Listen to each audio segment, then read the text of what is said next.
Salve, salve pessoal, boa noite a todos. Boa noite, boa noite, boa noite. Estou aqui ao mesmo tempo nessa nova temporada. Hoje inaugura-se uma nova temporada do grupo de estudos. Por quê? Eu estou aqui ao vivo no PIF. O que é PIF, Gabriel? Eu acabei de inventar Periscope, Instagram e Facebook.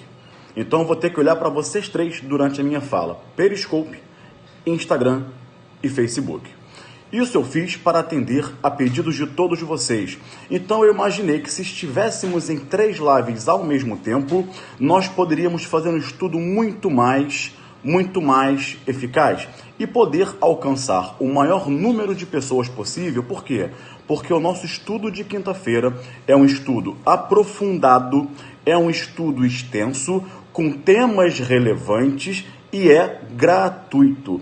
Tudo que é gratuito para vocês me agrada demais, tá bem? Eu sempre faço questão de mandar vídeos para vocês que me seguem no Facebook, no Instagram, no Twitter. Então, para mim, conteúdo gratuito é o que há de melhor que a gente pode fazer e aproveitar as redes sociais para isso, tá bem? Então, estou aqui no Periscope, Instagram e Facebook. O tema de hoje é um tema também que há algum tempo já vinha sendo pedido por muitos alunos. Gabriel, fala de tentativa, não é? Eu quero saber de vocês nos 3 canais se vocês estão me ouvindo bem. E aí, estão me ouvindo bem? Ok? Periscope ouvindo bem? Instagram ouvindo bem? Facebook ouvindo bem? Ok? Então vamos lá. Tentativa. Em primeiro lugar, o que é tentativa? O Código Penal, no artigo 14, inciso 2, conceitua. Mas eu não quero tratar com vocês desse conceito ex lege. Eu quero fazer vocês raciocinarem a partir do que eu vou falar agora. A tentativa, ela foi melhor conceituada por Luiz Regis Prado. Segundo Luiz Regis Prado, a tentativa é a realização incompleta do crime. Eu vou repetir para quem está anotando. A tentativa significa a realização incompleta do crime. E isso é importante por quê? Isso é importante porque Belling dizia que a tentativa não é punida como tipo autônomo. O crime tentado, como regra geral, não é punido como crime autônomo. Não existe a tentativa como crime autônomo. Na realidade, dizia Belling, a tentativa é punida como um tipo subordinado.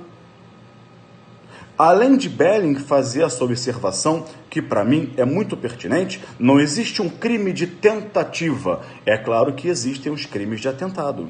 Mas, como regra geral, não existe o crime de tentativa. O que existe é o crime consumado. O agente quer praticar um delito, ele quer consumar a infração penal. E é por isso que Maier dizia que na tentativa o dolo do agente fracassa. Como assim, Gabriel? Na tentativa, o dolo do agente fracassa. O agente, quando cogita a prática de um crime, ele não cogita praticar um crime tentado. Eu não cogito tentar te matar. Eu não cogito tentar te lesionar. Eu não cogito tentar furtar. Eu cogito um homicídio, eu cogito um roubo, eu cogito um furto, preparo, executo e vou em direção à consumação. E eu não atinjo a consumação, vocês sabem disso, por circunstâncias alheias à minha vontade. Então, Maier dizia, coberto de razão, com essa observação cirúrgica, que na tentativa o dolo fracassa. O agente não quer tentar matar alguém, ele quer matar alguém. E aí, fazendo uma ponte aqui para o que Maier dizia, na tentativa o dolo tanto fracassa que o que impede o agente de realizar o seu dolo completamente são circunstâncias alheias à vontade dele. E se você comparar isso com a desistência voluntária, isso vai ficar mais claro ainda. Vejam que de uma frase, de uma observação de Maier, a gente pode fazer vários raciocínios. E estudo é isso, você pega uma premissa e a partir dela raciocina e tira várias conclusões. Tanto é verdade que, quer ver?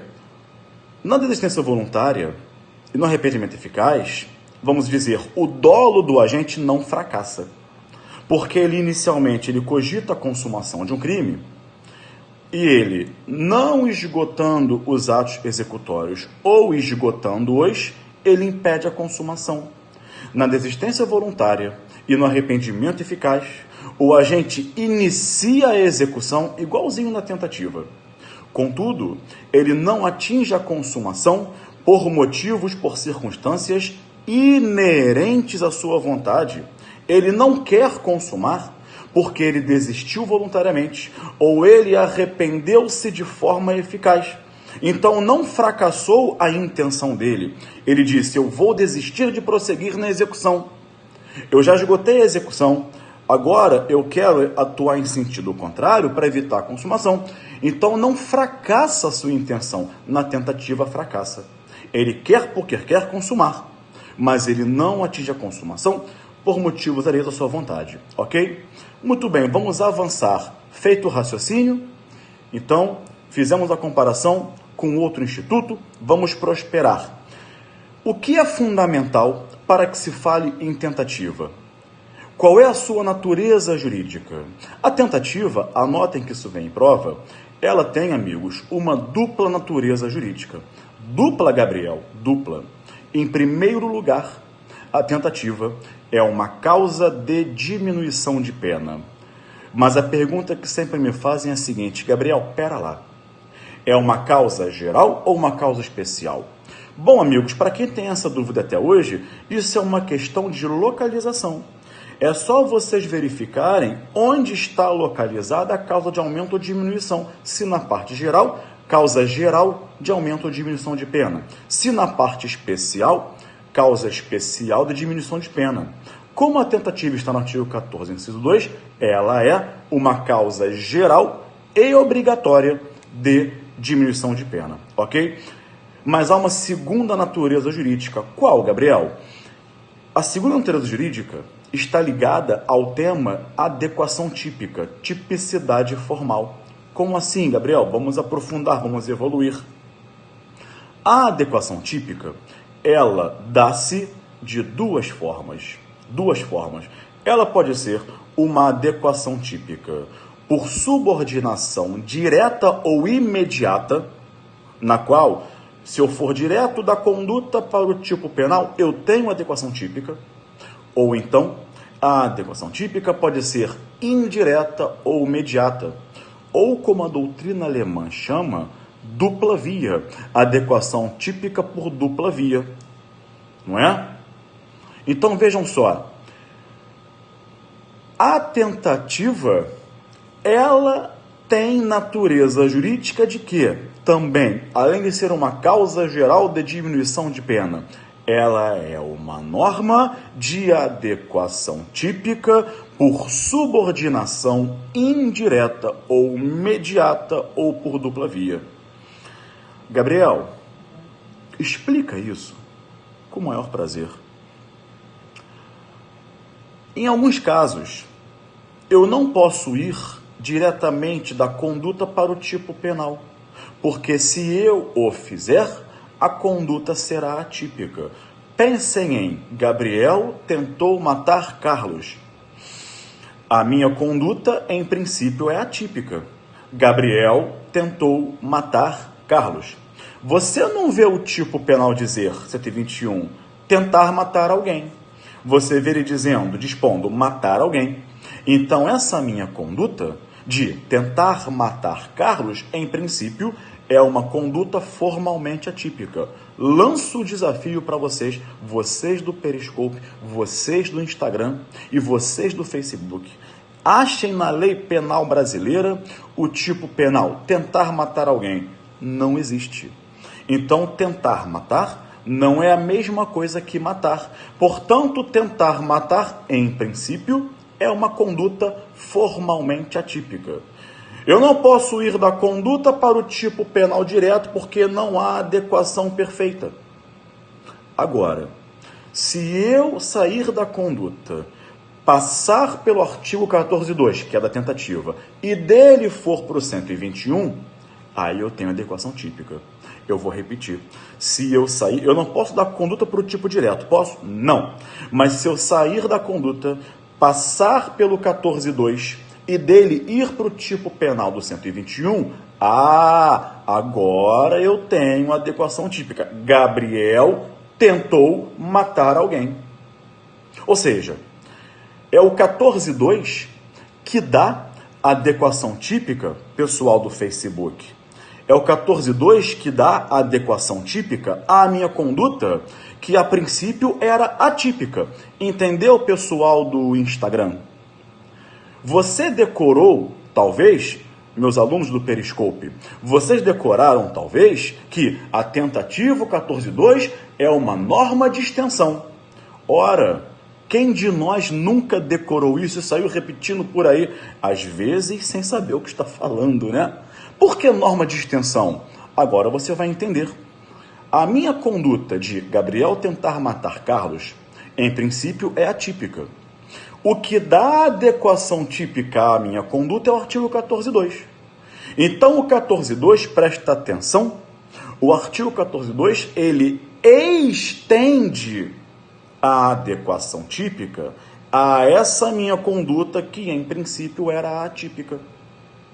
O 14.2, repito, ele estende a minha conduta, ele estende a tipicidade formal à minha conduta, que até então era uma conduta atípica. Perceberam isso? Por isso, norma de extensão.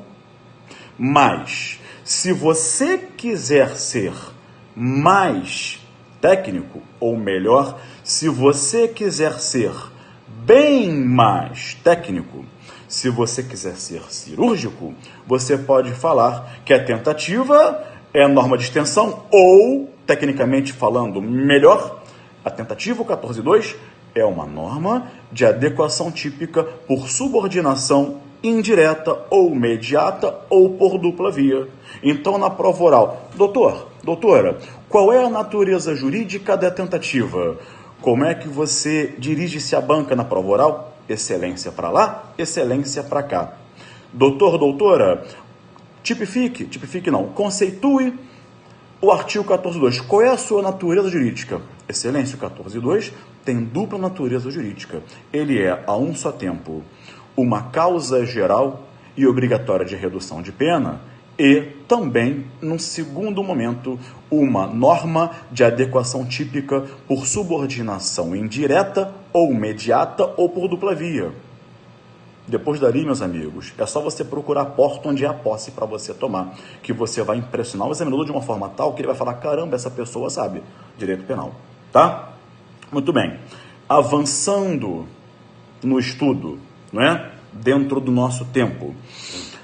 Amigos, quais seriam os elementos da tentativa? Em outras palavras, quando eu posso falar em tentativa? O que é necessário, pessoal do Periscope, para que eu tenha a hipótese da tentativa? Quais são os 3 elementos, pessoal do Instagram, para configurar a tentativa? E quais seriam os 3, pessoal do Facebook? Em primeiro lugar, que chega a ser lógico, né? Primeiro elemento, uma conduta dolosa. Não existe tentativa em crime culposo. Poderia eu tentar um resultado que eu não quero obter, mas que, na verdade, eu obtive violando o dever objetivo de cuidado? Aquilo que Weltzel chamava de cuidado necessário de tráfego? Não. Então eu só posso tentar aquilo que eu quero. E isso, olha que legal que vamos fazer agora, olha que barato. Olha como é importante estabelecer a premissa e, a partir da premissa, fazer o raciocínio concluir com dogmática, com cientificidade. Se o primeiro elemento é a conduta dolosa, e jamais se fala em tentativa em crime culposo, Maier estava certo quando disse que o dolo fracassava na tentativa, como eu comecei a aula de hoje. A minha conduta é dolosa e eu não atinjo a consumação, então o dolo fracassou. E aí você vai ligando os pontos. Tudo bem? Pessoal do Facebook, do Periscope e Instagram. Segundo elemento. O segundo elemento é o início dos atos executórios. Dentro do iter criminis, naquelas 4 fases, Weltzel dizia que o todo crime nasce na mente do agente. E é por essa razão, pensa comigo, que a primeira fase do iter criminis é a cogitação. Eu cogito, é uma fase interna, uma fase mental. Quando eu cogito matar você, o crime já nasceu. Não é punido, porque a cogitação não é punida, mas que o crime nasceu, nasceu. Tá legal? Então vejam, aqui eu tenho o segundo elemento, início das executórias. Eu cogito, eu preparo, e quando eu ingresso na execução, eu já posso falar em tentativa. Pegando o primeiro elemento, eu poderia formar uma frase sintética, não superficial, sintética, que abranja o primeiro e o segundo elemento. Eu tenho que iniciar a execução de um crime doloso. Percebeu? Isso é raciocínio. É você pegar as informações e saber trabalhar com elas. Terceiro elemento, não consumação do crime por circunstâncias alheias à vontade do agente. Óbvio, evidente. E aí, como diz Maia, o dolo fracassou. Eu cogitei, eu preparei e eu executei. Eu só não cheguei à consumação por circunstâncias alheias à minha vontade. O dolo fracassou. Percebeu? Tudo bem? Pessoal do Facebook, Periscope e Instagram. Quer dizer, Instagram, Periscope e Facebook. Agora, eu posso dar um conceito de tentativa. Olha que legal, olha como você avança no raciocínio. Se te pedirem numa prova oral, ou se você tiver que mencionar numa prova discursiva, ou também chamada prova aberta, a tentativa, você pode dar um conceito abrangendo os seus elementos. Você pode dizer, ocorre a tentativa quando o agente inicia a execução de um crime doloso, porém não o consuma por circunstância alheia à sua vontade. Ou você pode inverter a ordem dos elementos. Fala-se em tentativa quando o agente, com a conduta dolosa, inicia a execução, não consumando por motivos alheios à vontade. Ou você pode fazer outra combinação, vai chegar no mesmo lugar, com os mesmos elementos. Ocorre a tentativa quando, por circunstâncias alheias à vontade do agente, ele não consuma um crime doloso do qual iniciou a execução. Simples assim. Tá legal? Muito bem, amigos. Agora vamos então prosperar. Muito bem, vamos trabalhar agora com uma controvérsia que eu vou encerrar o grupo de hoje com uma controvérsia muito interessante. E aqui eu peço toda a atenção de vocês. Preste atenção, porque comigo não tem decoreba, dicas e macetes, comigo é raciocínio, é dogmático, é que você pense. Cabe tentativa em dolo eventual? E aí, pessoal do Instagram, pessoal do Periscope e pessoal do Facebook? Isso foi tema da prova oral da Rio de Janeiro? Cabe tentativa de dolo eventual, ou melhor, cabe tentativa em dolo eventual? O que vocês acham? Pensem. Dolo eventual, a gente faz a representação, estou pensando alto, tá? Ou a gente faz a representação mental do resultado. Não quero o resultado diretamente, porque senão seria dolo direto de primeiro grau, porém, assume o risco de produzi-lo. Nisso caberia tentativa? E aí? Amigos em doutrina, duas correntes disputam esse tema. Uma primeira corrente sustenta que é possível sim, anotem essa controvérsia, é possível sim a tentativa em dolo eventual. Fundamento: mesmo que o agente não queira aquele resultado diretamente, mesmo que o agente, pessoal do Instagram, não queira o resultado diretamente, aquele resultado, pessoal do Periscope, passou pela sua representação mental. Então, quando o agente fez a representação mental do resultado, pessoal do Facebook, e assumiu o risco de produzi-lo, embora não o quisesse diretamente, aquele resultado, como possível de acontecer, passou pela sua representação mental. Aquele resultado entrou na órbita da vontade do agente. Logo, ele pode tentar. Essa posição ainda fala assim: bom, é difícil de provar, mas que cabe. Eu discordo frontalmente dessa posição, mas é a posição de Nelson Hungria e de José Frederico Marques. Repito que eu discordo, você vai entender o porquê na segunda corrente, tá? Dizem eles, arrematando: é difícil provar, mas que cabe. Eu não vejo como. Eu estou com a segunda corrente, que diz o seguinte: são absolutamente incompatíveis. O artigo 14.2, quando utilizou a expressão vontade, limitou a tentativa ao dolo direto de primeiro grau. Não atinge a consumação por circunstância alheia à sua vontade. Limitou a tentativa ao dolo direto de primeiro grau. Seria inviável o agente tentar aquilo que ele não quer. Não se pode tentar aquilo que o agente não pretende finalisticamente falando. E ele não quer, ele não pretende o resultado no dolo eventual finalisticamente falando. Ele assume o risco, até porque se o quisesse, ele agiria com dolo direto de primeiro grau, e não é o caso, né? Essa posição é do Rogério Greco, meu grande mestre, querido Rogério Greco, que me deu a alegria de prefaciar o meu livro Les Penas Especiais. Aliás, para quem perguntou, agora no início de fevereiro, a edição 2018, 10ª edição comemorativa, estará publicada. Aguardem só mais 1 ou 2 semaninhas.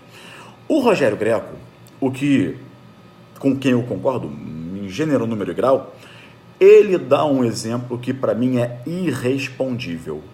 Irrespondível.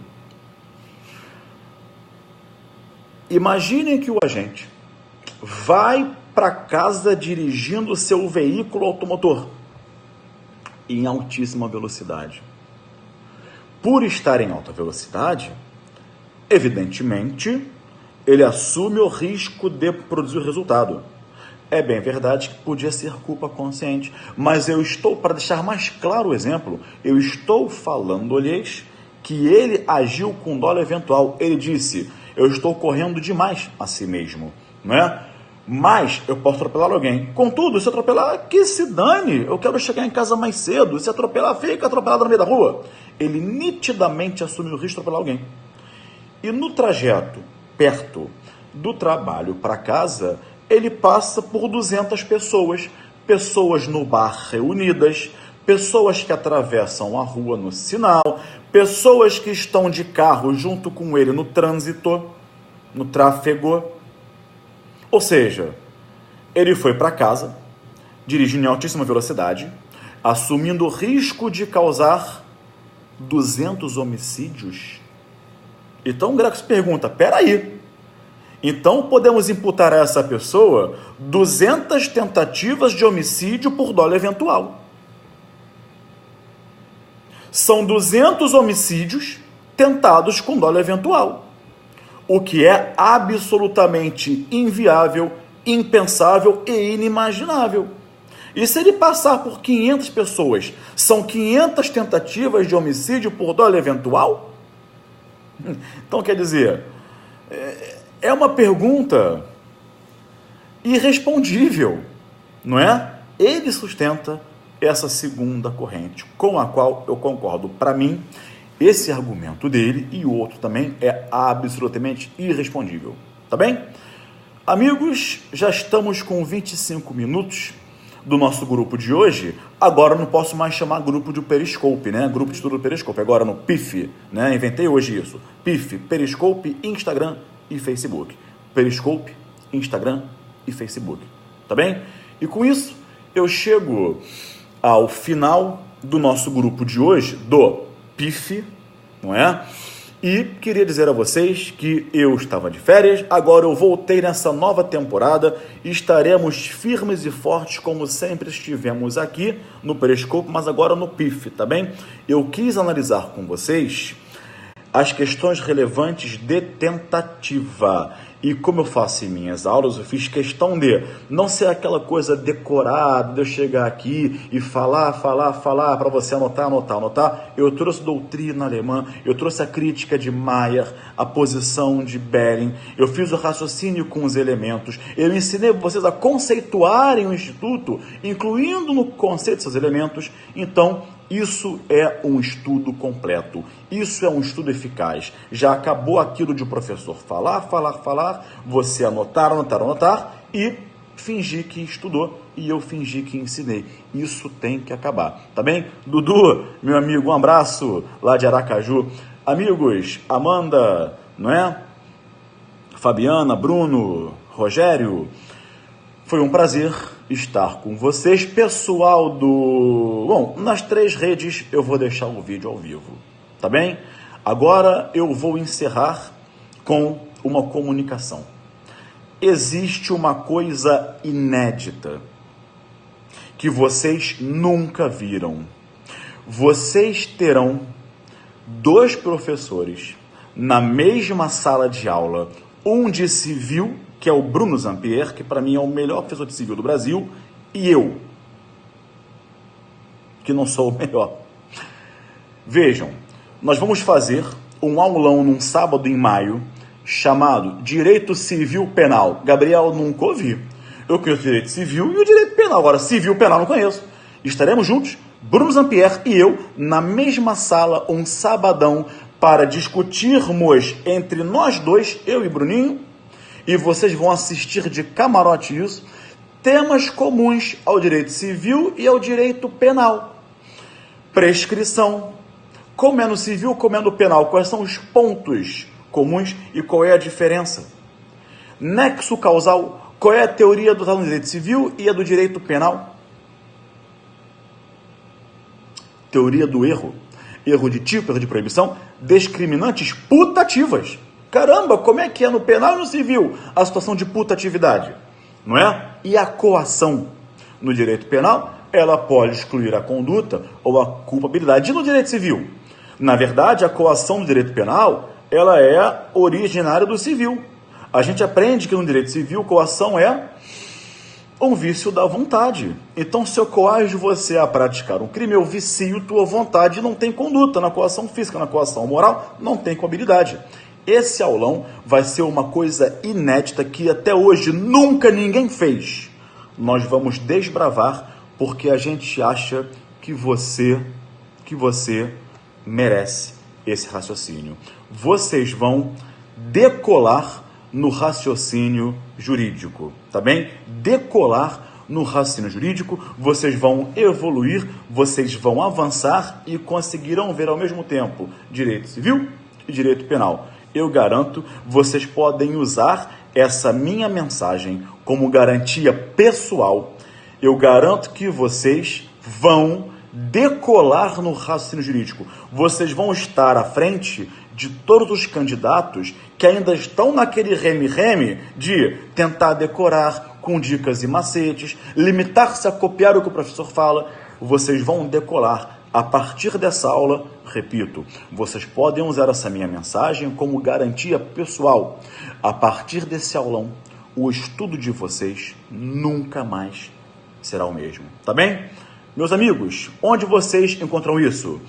Está com desconto de 50%. Eu conversei muito com o Bruno e ele comigo, não é? Para a gente possibilitar um desconto de 50% para que vocês tenham condições de adquirir, tá? Você vá ao site do Supremo Concursos, supremotv.com.br, vai em isoladas e acha lá, direito civil e penal. Vai ter um banner com a minha foto e a foto dele. De novo, www.supremotv.com.br, vai lá, isoladas, direito penal e acha lá, direito civil penal. Está com descontão de 50%. Você é de Belo Horizonte? mora perto, vai lá presencialmente, que essa aula vai ser no Supremo presencial e transmitir para todo mundo. Agora, vai lá presencialmente para eu te dar um abraço, para tirar uma foto com você, para assistir o Bruno Zampieri e a mim falando ali pessoalmente. Agora, se você não é de BH ou dos arredores,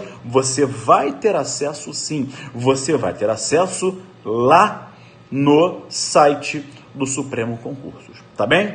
Ok?